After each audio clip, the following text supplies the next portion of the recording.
How to tame a budgie fast. There, are you looking to tame your budgie fast?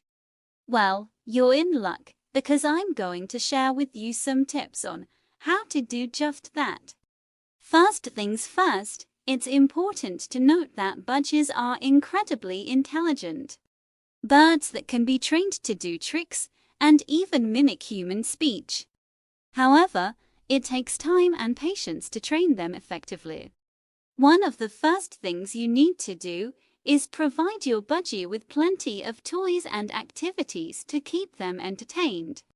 This will help to distract them from their natural tendency to peck and scratch, which can be frustrating to deal with.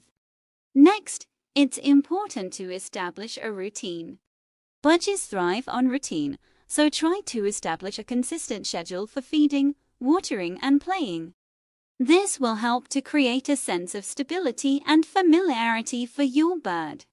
Another important aspect of training your budgie is providing them with plenty of socialization opportunities. You can do this by exposing them to other budgies, humans, and other animals. This will help to break down any barriers they may have and encourage them to become more comfortable around others.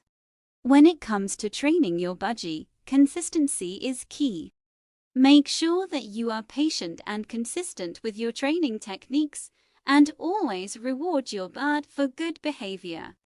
This will help to build a strong bond between you and your bird and encourage them to listen to your commands. In summary, taming a budgie fast requires patience, consistency, and plenty of socialization opportunities. By providing your bird with plenty of toys and activities, establishing a routine, and socializing them with others, you can successfully train your budgie to become a well-behaved and obedient companion.